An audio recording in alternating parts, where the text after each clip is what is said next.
From Nashville, which is Music City, home of the CMA Awards tonight, which is November the 4th, 2015. Ladies and gentlemen from around the world, how you doing? This is Jerremy Alexander Newsome, CEO and co-owner of Real Life Trading. Hope you're doing absolutely fantastic. So let's talk about some earnings gaps that are going on right now and some sentiments and some updates of a few things that are happening. So Facebook is going to be the big one that you guys are going to all be talking about tonight. Right now, Facebook after hours is at 107.69, which is right in the middle or right close to my little purple box. So this purple box is just really my trading plan that says, hey, if Facebook opens in here, which is about 105 to about 108.50, I'd like to trade it.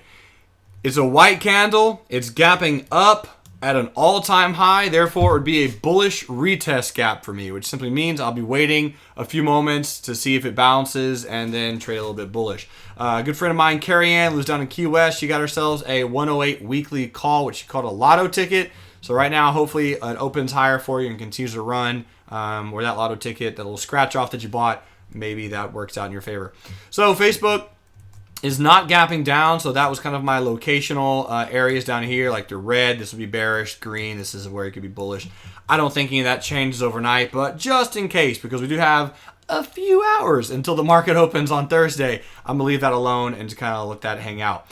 If you're looking at trading Facebook, I mean, longer term, I still love this 98 level as a breakout. If we do, let's say, pull back and then bounce off of that location, I would like to buy around that 98 level. It's fascinating that Facebook is already up into the triple digits. A lot of people call me crazy for calling that one a while back, but Facebook, it's a good company.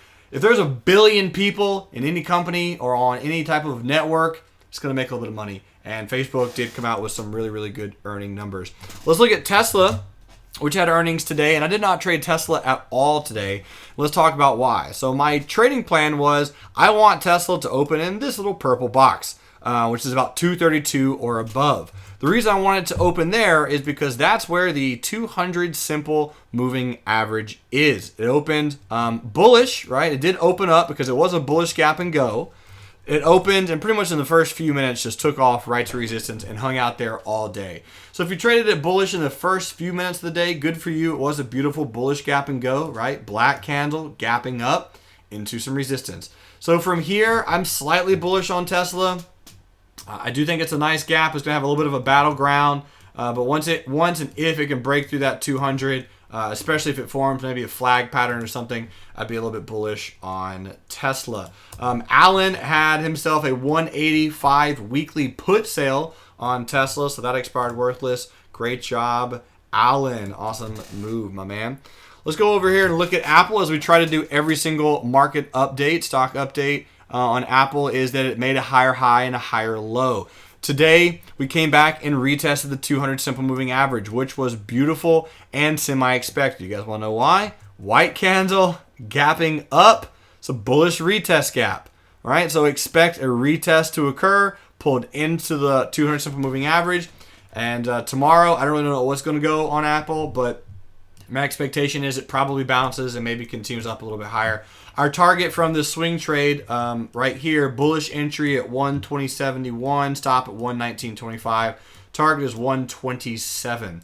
I do have a trader in a bull put spread, carrying into some calls, and my boy Ray has got a 116 put sale expiring November week 2 on Apple. What else was interesting today? I'm trying to think. Papa John's, ticker symbol PZZA, had an interesting gap. If you guys are a big Papa John's fan, I actually do like Papa John's pizza. I'm not really a big pizza snob. I like their garlic sauce. Garlic sauce is money. I'll pretty much put that on like peanut butter and jelly sandwich. It's good. No, I won't do that. I would never do that, but you guys get the point.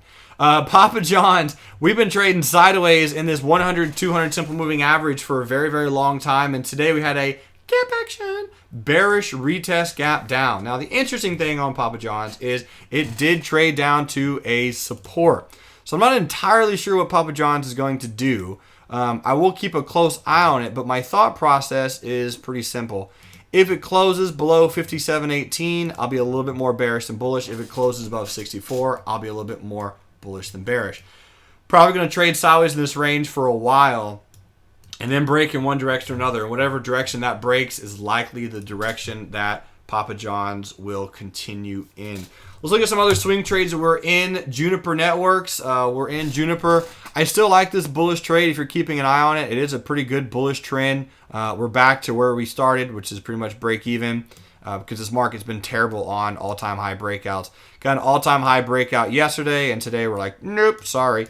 But basing this entry off of the gap that happened on earnings from 10.23 to 10.24, pretty bullish gap. Gonna leave my stop where it is. It's only 1 R of risk. Here's your exponential moving averages. And the 20 exponential is what I'm hoping that Juniper Networks bounces off of at some point, right? Maybe something like that, something like that. So maybe a good one to kind of keep your eyes on. SINA, we did exit our bull put spread. Our bullish position on SINA yesterday. And if you didn't get out yesterday, had another opportunity today. Giant shout out to Derek, who lives up in Kentucky. Met him. Great guy. Good friends with Dean Chance. He actually gave me this trade. So thanks, Derek. He said, hey, is this a flag pattern and a breakout? He actually texted me on the 16th. I was like, yep. So when he texted me about it, I was missing it. So I was like, hey, I'm going to wait for the pullback. 45.22 was the entry on SINA on the pullback. Stop was down here a little bit. And we hit our target yesterday on SINA. Earnings is coming up. We traded right into this gap. So it's going to be a little bit interesting to see what SINA does.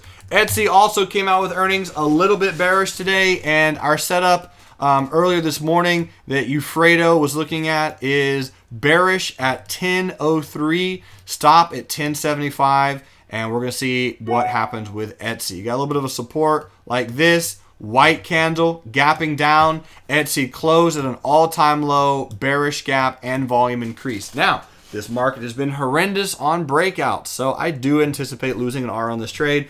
If it doesn't happen, that'll be great. If Etsy continues lower, awesome. But I am slightly bearish on Etsy, anticipating and expecting some continuation from that bearish move overall. So it'll be interesting to see what happens. Ladies and gentlemen, thanks so much for watching this real-life stock review. I really appreciate it. Next one coming your way on Friday. Make sure to subscribe to our YouTube channel. It's growing by leaps and bounds every day, and I'm really excited to continue our mission of real-life trading, which is to enrich lives. Have a wonderful day, and until next time, love life, live life, and trade it. See you.